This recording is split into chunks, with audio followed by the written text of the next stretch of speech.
Alberta, my hometown, and I've invited Brad here to meet my family. I can't wait to see him, you have no idea. Brad almost at times brings out that soft side in me. I tend to get shy around him or speechless. This will be the biggest step in our relationship so far. It's scary because I can see my heart in it that much more. I couldn't be happier right now. I always get excited when I see Whitney. She's just always easy to be around. I only get the best feelings from her, but I have questions. She just has such a hard time opening up to me that it makes me wonder. You know, I'm kind of just looking from meeting her family to see if that's like an inherent trait or if it's just because she's not 100% comfortable with me yet. The only thing Whitney has to do to progress for me is to verbalize what her emotions, to say what she actually feels. Hello, beautiful. How are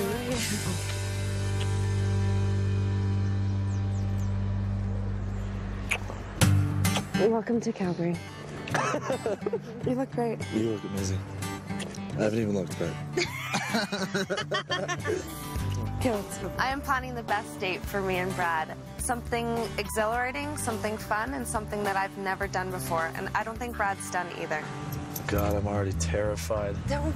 That's definitely an interesting feeling, knowing that Whitney's planning this entire date. You'll never forget this day, I can promise you that. Just trust me. I made the girl compete twice just to spend time with me, so I can only imagine what she's gonna try to make me do. So you see those ski jumps up there? Yeah. My dad helped build those. That's where we're going. To do ski jumping? You'll have to wait and see. I know Brad's terrified of heights, so it's definitely not something he wants to do. Are you sweating yet? Because I'll tell you right now, we are not going back down the hill in this vehicle. I'm excited, but at the same time, semi-terrified for my life. We're high up, so... Okay, well, I lied. What we're really gonna do is we're gonna bobsled. Oh. Yeah, we are. I'm so glad it's not the ski jumping thing. That I don't even think is something. Oh my God, I'm so happy. Bobsleigh I could do. Okay. Oh, now I'm excited.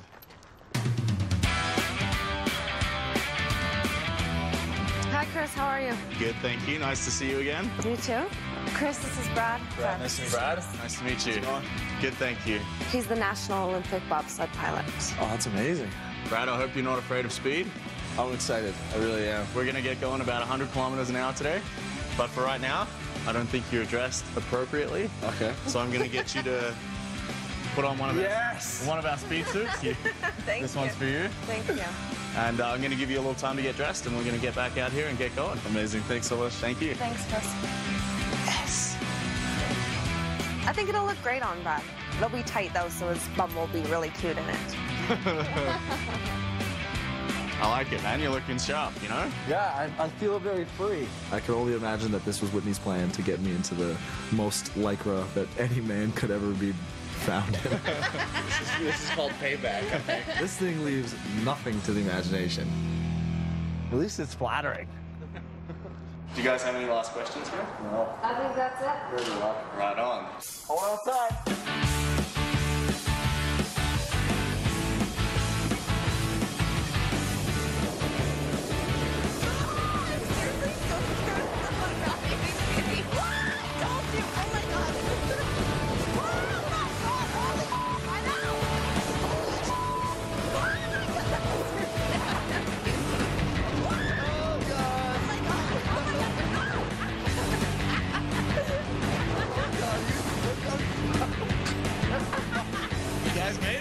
That was crazy. You can't. Oh my God. Oh, yeah, that was nuts. Yeah? That was great. Nice. That was insane. We went around 14 corners. It's like a roller coaster, but 10 times faster than a roller coaster. It was ridiculously incredible, and all you could see was just Whitney just squeezing the crap out of me from behind me. It's one of the craziest adrenaline rushes I've ever had. Bobsledding's done. It was great to experience, but before we meet her parents, I just want to have a quick talk, assess what her feelings are like, just get the energy on the same page. How excited are you to see your sister and your mom and dad? You really have no idea. It's going to be amazing. It really will. I hope Whitney sees the relationship the same way that I do. I only get the best feelings from her, but at the same time, you know, with her intensity comes a lot of mystery because she's not really great at saying what she actually feels. All I want is to have the reassurance that I could be the guy for her. I think that you're just somebody who understands what's going on emotionally in their head, but just can't say what you're thinking because that puts you in a vulnerable situation. Yeah. And for me, I just need you to get to that point where you're just okay enough with me to say what you're actually feeling. I really need you to tell me what you want from this. I know. With that, you know, with, like, never mind. Oh, go ahead. This is what I'm talking about. I know I need to be more verbal. I do. I understand what you're saying. I don't know. I feel like I know what I want to say to him, and I'm going to tell him what's on my mind, and then all of a sudden it's like, I don't know, I can't get it out. I think the great initial chemistry that we started out with seems to be still there. The only thing Whitney has to do to progress for me is verbalize what her emotions, to say what she actually feels. Ready? Ready to rock? Okay, let's go. I'm so excited to be bringing Brad home. He'll be able to see how I connect with my family. I think it's huge because I definitely am falling harder and harder for Brad.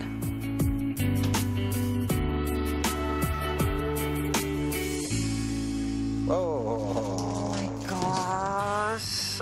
Oh. Brad's gonna meet my mom. This is Brad. How are you? Oh, nice to meet you. So nice to meet you, Brad. And my dad. Brad, how you doing? Nice to meet you. My twin sister Camille and her daughter Gia. We have a really, really, really close relationship, and I'm truly blessed. Whitney's so excited to see Gia and Camille. She's very emotional right now, and this means a lot to her. Brad, can we get you some wine or beer? My family's very welcoming. You are so beautiful. I can tell my mom really likes Brad. You guys are a beautiful couple. She's all smiles, ear to ear. Imagine the babies. The first thing she says to me, oh, he's cute. Gia, will you accept this rose? Whitney's family's really warm, welcoming. I really feel like I fit in. I look up and I see Whitney and Brad, and they just seem like they're meant to be together. He seems like a really great guy. He comes from a great family. You feel that the two of them are a couple already. Whitney and Brad, they're already a couple. See, you calm down quick. Oh, he has a way with the ladies. She seems very comfortable. You can just tell they've clicked right away. Whitney will get what she wants, and she will work for it. She works hard for everything she has, and she won't stop until she has it. You know, Jeff wants to talk to me, and I understand how important it is for him. So we go outside and just have a quick chat. My biggest question is, you realize that how strong of a personality she is. And you could have said, what do you like most about Whitney? And I would have said, she's intense. She's very confident and she's very attractive, and that she's intensely intellectual and thinks before she speaks. She gives her all to whatever she does. Yeah, she's good looking, she's quiet, she gets the first impression rose, and she gets the first one-on-one. You know, whatever we had together, everyone was kind of jealous about. I see the way she's smiling right now. It blows me away. There's nobody that's made her smile like that, so it's good to see. I appreciate it. The way he's treating Whitney is he's very respectful. I think he's a man's man, and he's also he's the man for my daughter as well. I appreciate that, man. That's really great of you. Jeff's a really good guy, and he's very eloquent and very well spoken. He says everything point blank and flat and owns it. Well, thank you guys for having me over. I appreciate meeting you. And well, it was nice to meet you too. Cheers. Salud. We're sitting there eating, and it's just great to see the dynamic because Whit is such an intense person, and you can tell that her intensity is derived from her family. I've asked you, knowing Whit as you do so far, I want you to look me in the eye and honestly tell me that your feelings for her are something that could move forward, and there may be a future together. I couldn't have told you that day one. The only thing that's different now is that I get to know her better every day. I see the smile on Whitney's face when she walked in the door. Like I don't ever recall seeing her smile that way before. I know how much of a giving person she is. I know what she has to give, and she would give a person the world. I can promise you that she feels she is the gal for you. What do you think about that? Yeah. I'm listening to Jeff talk about me and Whitney from what he sees. He's never seen her this happy, and she looks like she's in the best place she's ever been. And just this light goes off in my head where it's like, really? Like, you think that? I see it, but not nearly on the level that the dad sees it. And that was really what kind of threw me off. The mom, the dad are so expressive, which is the exact opposite of the way Whitney is around me. Do you see yourself falling in love, and this is the man that you've been looking for? I'm interested to hear this one. Well, I was put on the hot spot, and I wasn't exactly too sure what to say, and thought my dad was supposed to be asking Brad questions, not me. Yeah, thanks, Dad. Is Brad the guy that you have wondered where the hell he was? I don't know, I just knew, I could just tell, like, right away. Like, I knew that there was chemistry. Great deflection there. You didn't really answer the question. Like, I know she's happy and I know she likes me. Will she look at you and be like, I really like you? No. It's not that I'm unsure about how I'm feeling, but I still, I guess, maybe a tiny bit have my guard up. You know, and I can totally see us moving forward, but I don't know what it is. I just can't. I don't know. Thanks for opening your home to me. I really appreciate it. It was so nice to meet you, Brad. Thank you so much. Take care. Okay. Thanks for coming and meeting my parents. Did I do all right? A little bit. I still think Whitney's amazing. Now I need to get her alone to ask her some serious questions, because I can't be with a person who's emotionally closed off. I just can't wait to see her the next time so that we can have a serious conversation about these red flags that I see. Do I really know who this person is? And maybe she's pulling the wool over my eyes.